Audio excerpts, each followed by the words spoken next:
Programme میں ایک بار پھر خوش آمدید. شیلا صاحب, آپ سے بھی ایک آخری سوال ہوگا کہ اب پی ٹی آئی بار بار یہ مطالبہ کر رہی ہے کہ اپوزیشن لیڈر کو نوٹیفائی کیا جائے, پھر مذاکرات نہیں ہو رہے, سیاسی استحکام کے حوالے سے پیپلز پارٹی کیا سمجھتی ہے کہ بیٹھنا چاہیے حکومت کی ذمہ داری؟ ڈائیلاگ کے تو میں نے کبھی بھی نہیں دیکھا کہ نون لیگ نے بھی مخالفت کی ہو, کیونکہ میں خود اسپیکر صاحب کے کردار کی بہت تعریف کروں گی. جب بھی انہوں نے بات کی, میں خود پارلیمنٹری ایڈوائزری کمیٹی میں ہوں اور ساری بات وہیں سب سے پہلے ہوتی ہے, لیکن فائدہ نہیں ہے. یہ کچھ بھی کر لیں, جیسے 26ویں پہ کہہ رہے تھے کہ بحث نہیں ہوئی, ہاں دیر سے شروع ہوئی لیکن پوری ہوئی. آپ کی پارٹی کی امینڈمنٹس تھیں, یہ جو آئینی بینچ ہے یہ انہی کی طرف سے تھا, لیکن اگر آپ اسمبلی میں بیٹھ کے طریقہ کار کرتے تو اور بحث ہو سکتی تھی.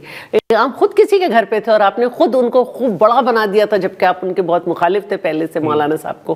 تو بات میں یہی کہنا چاہ رہی ہوں کہ ہوتی رہے ہیں ڈائیلاگز, لیکن وہ جب کسی نتیجے پہ پہنچنے لگتے ہیں تو وہ اڈیالہ کے سمت جاتے ہیں اور وہاں سے سبوٹیج ہو جاتے ہیں. لیکن یہ صرف ٹائم گیننگ ہے. عدالتی احکامات کے باوجود اگر سی ایم میں تو اس کی مخالفت کروں گی.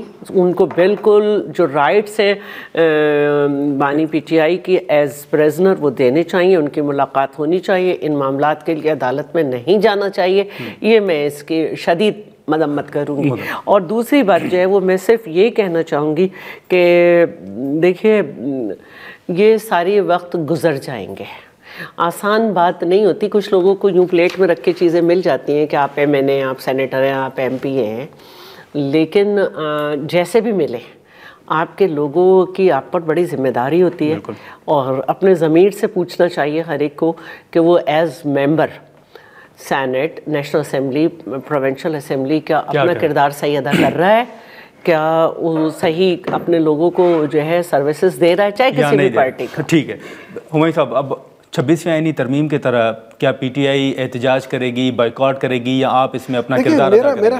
میرا خیال ہے کہ 26ویں ترامیم کے اندر the reason being Pakistan Tehreek Insaf نہیں تھی کیونکہ اس وقت لوگ اغوا ہو رہے تھے, لوگوں کے اوپر یہ ہو رہا تھا کیونکہ نمبر پورے نہیں تھے. اب نمبر پورے ہیں تو وی ول بی انشاءاللہ تعالی ان دا پارلیمنٹ. ان کے نمبر پورے ہیں, یہ یاد رکھیں, ٹھیک ہے. ابھی بات ہو رہی تھی کہ جی یہ جو ساری چیزیں جو چینج ہوتی ہیں, یہ چیزیں چینج ہوتی ہیں, یہ ہمیشہ پارلیمنٹ میں ہوتی ہیں. دنیا کی ہسٹری میں 3 بڑے میجر چیزیں چینج ہوئی ہیں, ایک بل آف رائٹس, ایک ووٹنگ رائٹس, اور ایک سفریج موومنٹ جو عورتوں کے لیے تھا. یہ تینوں چیزیں عوام نے سٹارٹ کی تھی, پھر جا کے اس میں چینجز آئی تھی.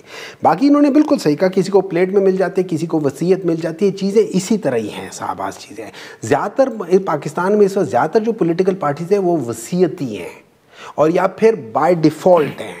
آپ کے رگوں میں وہ خون ہے تو ٹھیک ہے, آپ کے رگوں میں وہ خون نہیں ہے تو آپ الٹے لٹک جاؤ, صبح سے رات تک کام کرو, آپ ادھر ہی کھڑے رہو گے, ہاتھ باندھے رہو گے.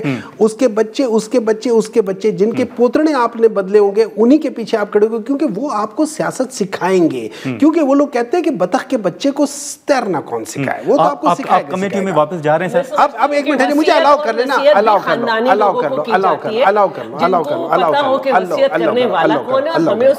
لو. 2 ہفتے لگے تھے وصیت ڈھونڈنے میں. ایک منٹ ہے جی, آدھا کراچی اور پاکستان ٹوٹ گیا تھا, آدھا پاکستان کراچی 2 ہفتے کہتے ہیں نصیحت میرے کسی کام کی نہیں, میں تو انتقام لوں گا. یہ چیزیں ہوتی ہیں جو پلیٹ سے رکھے کرنے والے کرتے ہیں, اور جو وصیت والے ہوتے ہیں نا وہ اپنی لاش سامنے رکھتے ہیں اور ملک کے لیے نکل پڑتے ہیں. وہ ہو رہے ہیں نا, ان کے حکومتوں کا مقصد ہے ہمارا بندہ رہا. 2 ہفتے ملک ٹوٹتا رہا ہے.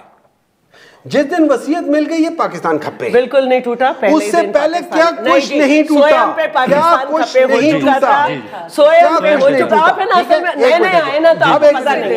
سوئم پہ بالکل ہو گیا تھا, اور یہ اس سے پہلے بھی یہ پہلی لاش نہیں تھی, یہ پہلی لاش نہیں کچھ ٹوٹ گیا تھا. اچھا پہلی لاش نہیں تھی, میری بات سنیں, اس سے پہلے کوڑے بھی ہیں, اس سے میں غلط کہوں صحیح کہوں مجھے بولنے دیں. جی عمر صاحب آپ بات مکمل کریں. میں آپ کو, اگر ہم لوگ واقعی اس ملک کے ساتھ سنسیئر ہیں, یہ باقی چیزیں ایک گورننس کا ایشو ہے, وہ اپنی جگہ ہے.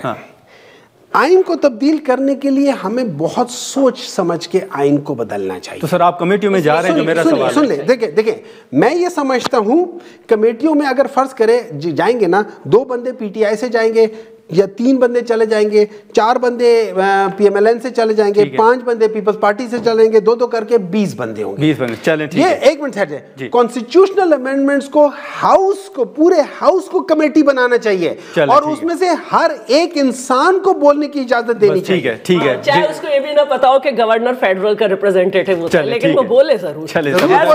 آپ اس کو روک تو نہیں سکتے, روک نہیں سک رہے, لیکن جہاں بولنے کی جگہ ہے وہاں نہیں آئیں گے, وہاں نہیں آئیں گے, ٹی وی پہ آ جائیں گے بغیر کچھ پڑھے, کسی جگہ آ جائیں گے, لیکن جہاں بولنا ہے وہاں نہیں آئیں گے. چلیں ٹھیک ہے. سمر صاحبہ آپ کا, شیلا صاحبہ, ہمایوں صاحب آپ کا بہت شکریہ. ناظرین, گفتگو آپ نے سنی, اب دیکھیں کہ پیپلز پارٹی کا فیصلہ CC کے اجلاس کے بعد کیا سامنے آتا ہے, اور حکومت کا فیصلہ یہ اجلاس میں پیش کرنے کے حوالے سے کیا سامنے آتا ہے. آج کے پروگرام میں اتنا ہی, اجازت دیجیے, اللہ حافظ.